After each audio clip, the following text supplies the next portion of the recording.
Ancient Narratives. Iran. Part 2. Of the Aryan Migration, the Median Rule.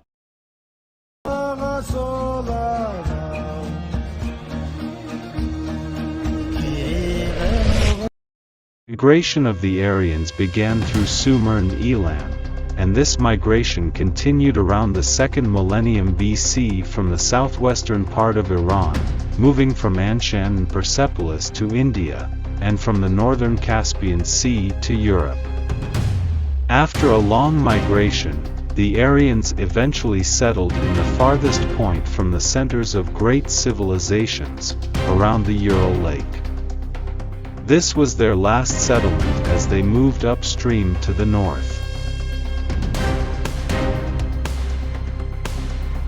The Aryans were specific ethnic and linguistic groups of Indo-Europeans who lived far away from the great civilizations of their time, from the eastern Caspian Sea to the shores of Ural Lake.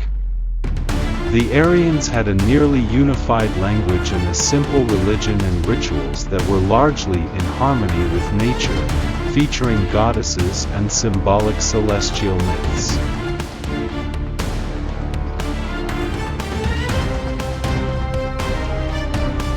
However, as the climate conditions worsened and new invaders from the Altaic region arrived, they were forced to leave their homeland and move toward the Iranian Plateau, India, and Europe. The newly arrived invaders, the Ural-Altaic Scythians and Massagetæ, left the freezing eastern lands and Siberian steppes to head south in search of warmer pastures and more expansive territories.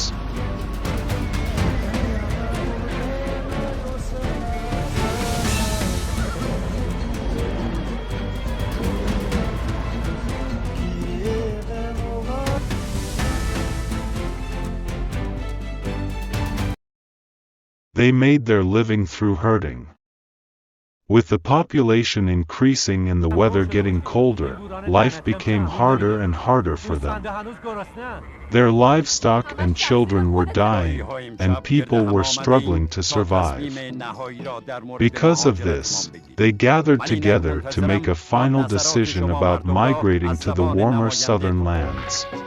سلام بر رئیس بزرگ ما. من از زبان مردم آریایی با شما سخن میگویم.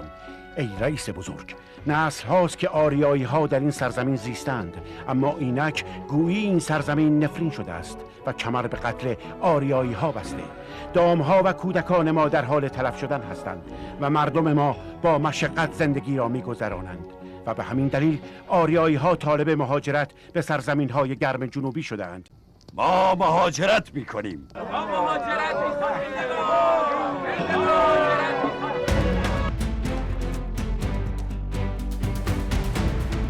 They made their living through herding. With the population increasing and the weather getting colder, life became harder and harder for them.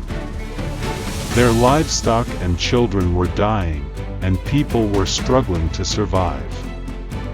Because of this, they gathered together to make a final decision about migrating to the warmer southern lands.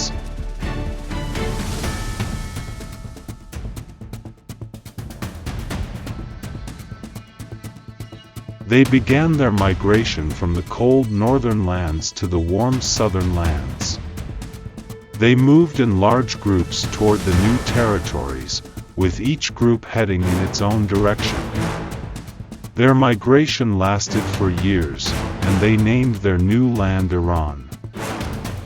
ما از سرزمین‌های دور شمالی آمدیم و از میان برف و بوران و صخره‌های صعب العبور گذشتیم و سرانجام سرزمین خود را یافتیم. ما این سرزمین را ایران می‌نامیم. The newly arrived tribes were divided into 3 groups: the Medes, the Parsis, and the Parthians. Now, during the second migration, the Aryans moved from the north to the lowlands. Some joined their previous settlements in India and connected with their native Indian relatives, while others settled in a new area called Persia in Persepolis and Anshan. The Medes also expanded their territory by conquering the coastal lands of the Nippurites, Amardians, and Kassites, reaching the borders of Caducei along the Aras River and Menai in the south of Lake Lerna.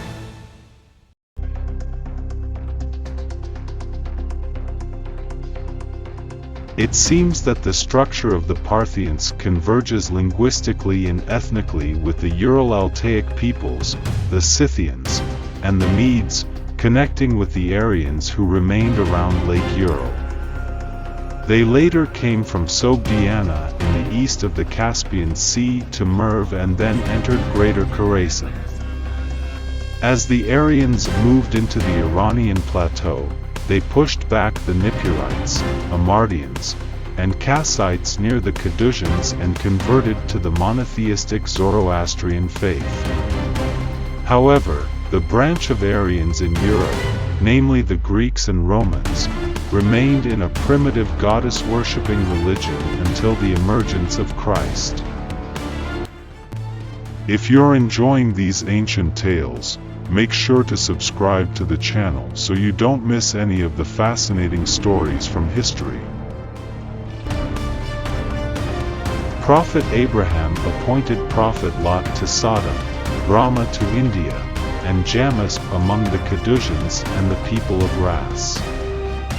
He himself left the city of Ur in Sumerian civilization, heading toward Canaan among the Hyksos Arabs and the giants. Jamus was tasked with migrating among the Cadusians and the people of Ras, who lived by the Aras River and neighboring the Cadusians, to invite the people of that region to monotheism. About 3,700 years ago, Jamus, the founder of the Zoroastrian religion and the author of the Avesta, began his mission. He called the primitive idol worship practices in the Iranian Plateau and the shamanic rituals along the banks of the Aras River to the religion of Zoroastrianism.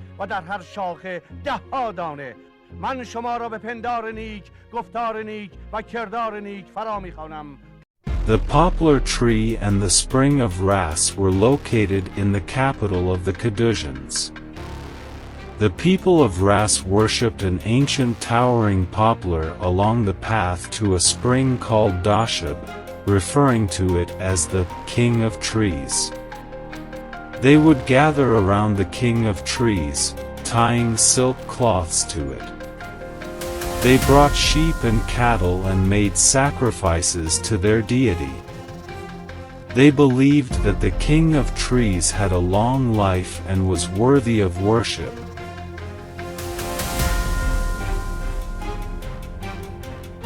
When the people of Ras fell into atheism and idol worship, Jamus called them to worship the one God and abandon polytheism and idolatry. However, the prophet's admonitions had no effect on them, and they did not believe.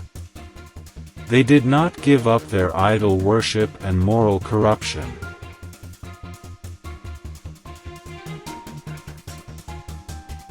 Jamus asked his Lord to make the poplar tree dry up so that they would lose hope and stop worshipping it.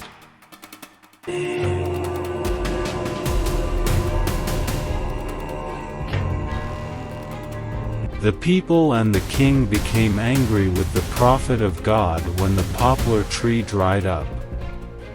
They imprisoned him and threw him into a deep well, placing a large stone over the mouth of the well. The people of Ras, after the death of their prophet and the descent of divine punishment, began to worship his religion. The Zoroastrian faith, like Christianity, spread after his death and encompassed the entire Iranian Plateau. A group of Jamus's followers and the faithful Cadusians rewrote and recorded the teachings of Zoroastrianism and his rituals.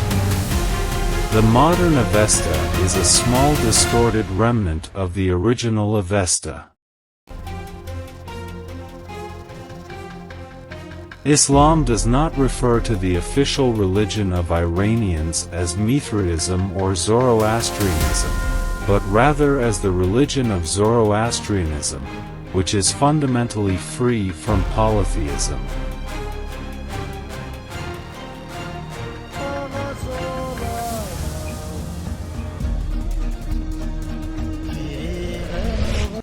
The Medes, upon entering Iran, settled along the southwestern shores of the Caspian Sea in the banks of the Aras River, neighboring the Cadousians. They lived in autonomous villages and small towns. The Medes, in close contact with the Cadousians, abandoned idol worship and the veneration of Zeus, the god of gods, unlike their Indo-European relatives, and adopted the Zoroastrian faith attributed to Janus. And they changed the word Zeus to Du, meaning demon. Diaco, one of the local rulers of the Medes, established his small and newly formed state under the protection of the power of Mani. However, by defying Mani and Assyria, he formed an alliance with Urartu to establish an independent Median state. The first action of Diaco after ascending to the throne was to appoint guards for himself and to build a capital. This capital was called Hegmatana in Persian and Ekbatana in Greek. Sargon II, the emperor of Assyria, captured the throne of Mani in 715 BC, located in the southwest of Lake Urmia. In retaliation for the attack by Urartu, he took action and entered Media during his war with Mani to put an end to the rebellion and chaos there. Diaco was captured by the Assyrians. During Diaco's captivity, the Medes, as tribute payers and subjects of Assyria, fell into poverty and disarray. However, Sargon II pardoned Diaco and exiled him along with his family to Hamath in Syria.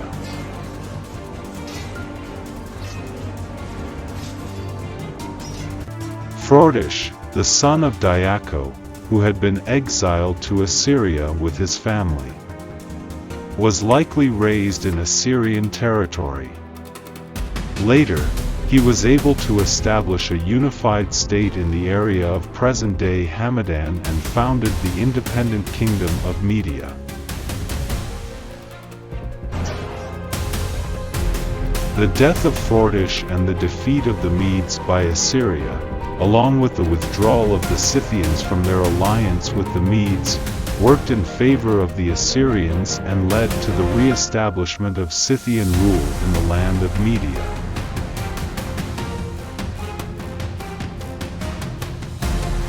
The Scythians, who had camped in the area between the Caspian Sea and the Caucasus, established a kind of monarchy in the region of Lake Urmia after their invasion of northern Iran. Huvik-Shatra, the son of Frodish, is the true founder of the Median state and the real architect of the ancient Iranian Empire. Huvik-Shatra is the first king to establish a universal monarchy in Iran by marrying a Babylonian princess and forming an alliance with the great emperor of Babylon.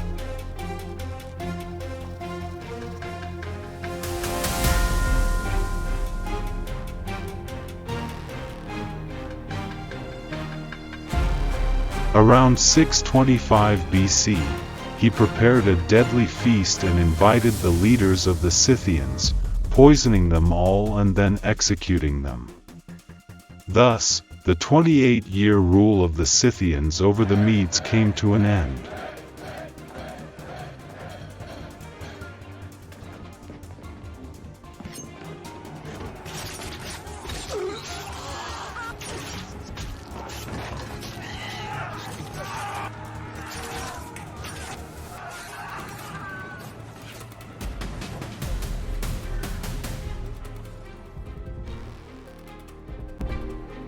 With the death of Ashurbanipal, the last king of Assyria, this empire declined. Huvagshatra, the king of the Medes and the maternal ancestor of Cyrus, began the invasion of Assyria in alliance with the Chaldean Semitic tribes, led by the king of Babylon.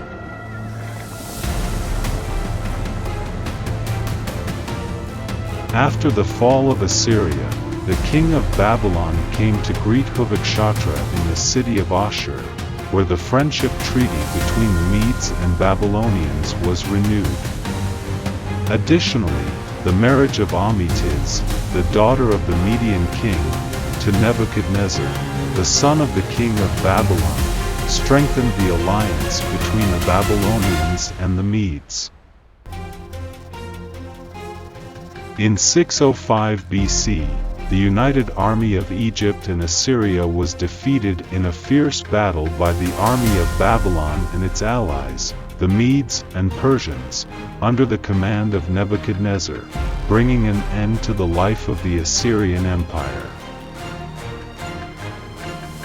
Astyages, the son of Huvagshatra, ascended to the throne after his father's death in 584 BC. Continuing his father's wars with the king of Lydia, a peace treaty was concluded between the two parties, in which the daughter of the Lydian ruler and the sister of Croesus became the wife of Astyages.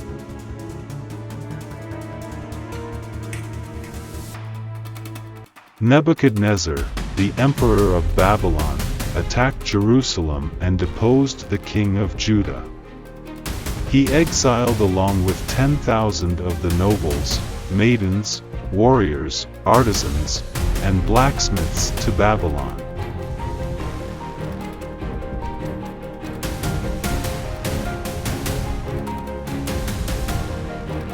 The nobles and leaders of Judah, along with the priests, infiltrated the Babylonian court. A significant number of Jews in Babylon were successful as merchants, and with their financial support, a research group was formed to study ancient Jewish sources.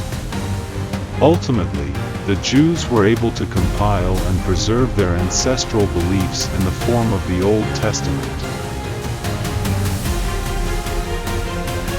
Babylon, like the civilization of Egypt during the time of the pharaohs, was marked by grand architectural structures in splendor and brilliance. With its wealth and vast resources, Babylon allowed Jewish artisans the opportunity to showcase their engineering prowess in a historic competition with Egyptian civilization. They designed the unparalleled structure of the Babylonian ziggurat. In 563 BC, Nebuchadnezzar died under suspicious circumstances. With his death, the Babylonian state faced internal strife among the Chaldean and Aramean tribes and encountered a severe crisis. During this time, Egypt's influence in Babylon increased. In 543 BC, the emperor of Babylon allied with the pharaoh of Egypt against Iran. The alliance of the two great powers, Egypt and Babylon, was perilous and intolerable for the Jews of Jerusalem and Babylon. In 536 BC, the Jews, along with the priests of Babylon, incited unrest and public disorder, paving the way for the entry of a third power, namely the king of Persia, into Babylon.